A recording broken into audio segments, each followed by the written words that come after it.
Hello friends, మనము చేపల కూర ప్రిపేర్ చేస్తున్నాము. మన భువనేశ్వరం, ఒరిస్సా జిల్లా భువనేశ్వరంలో మనం ఈ చేపల కూర అయితే రెడీ చేస్తున్నాము. మనకి బొంత చేప, తెలుగులో బొంత చేప అంటారు దాన్ని. ఫిష్ ఇవన్నీ రెడీ చేసుకుంటున్నాము. టమాటాలు కోస్తున్నాము.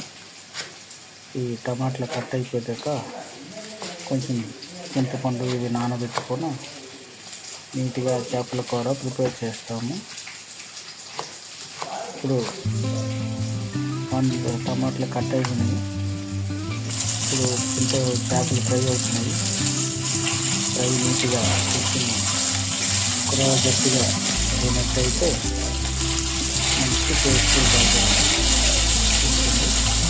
మరీ మెత్తగా వేసుకుంటే ఇంకొకగా కొంచెం దానివల్ల మంచిగా సాగినట్టు పోసేసుకుంటాను. ఇటువైపు నేను ఆనియన్స్ తాలింపు చేశాను. నీట్గా తాలింపు తాగిన తర్వాత మంచి పచ్చిమిర్చి వేయమవుతుంది. పచ్చిమిర్చి కొంచెం బాయిల్ అయినాక కొంచెం బ్రౌన్ కలర్ వస్తే అప్పుడు మనం టమాటాలు వేసుకొని కలుపుకున్న తర్వాత ఇంకా చాలా అప్పుడు మసాలా ప్రిపేర్ చేసి మసాలా యాడ్ చేస్తాము. మసాలా యాడ్ చేసిన తర్వాత మనకి మంచి ఫ్లేవర్ వస్తుంది. చూసారు, చేపలన్నీ ఫ్రై దగ్గర పెట్టుకున్నాము. మనకి ఎన్ని అవసరమో అన్నీ మనం యాడ్ చేయొచ్చు. మంచిగా టమాటాలు కూడా చాలా నీట్గా కట్ చేసి కడుగుకుంటూ ఉంటుంది. దానికోసం చింతపండు ప్రిపేర్ చేసి నానబెట్టాము. మనకు తగినంత చింతపండు వాడతాము. ఇప్పుడు టమాటాలు యాడ్ చేస్తాము. అవి కొంచెం బాయిలైనాక ఒక 5 నిమిషాలు చింతపండు మీద యాడ్ చేసి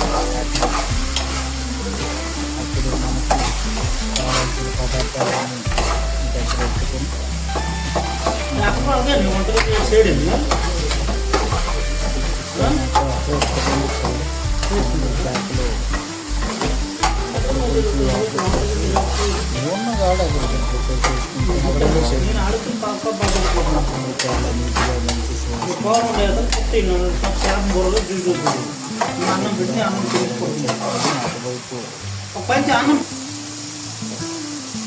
చూసారు కదా, మసాలా గుండ గరం మసాలా వేస్తున్నాం.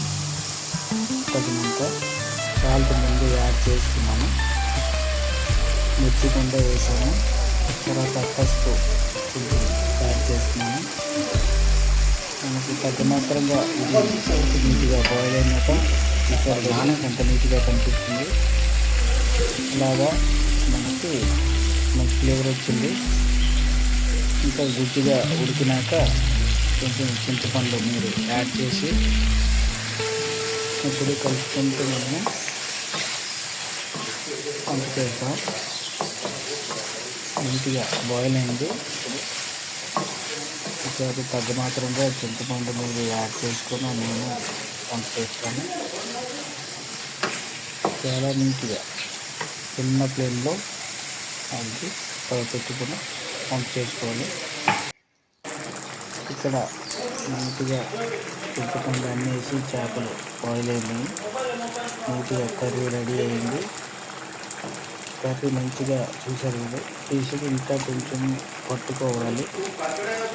పట్టుకున్న తర్వాత మనకి మంచి టేస్ట్ వస్తుంది.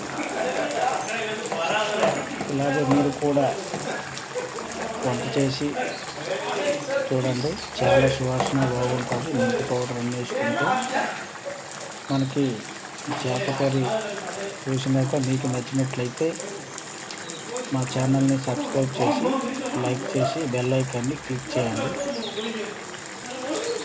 సరే ఫ్రెండ్స్, చాలా బాగుంది కదా. నీట్గా కుక్ చేసుకోవాలి మీరు కూడా.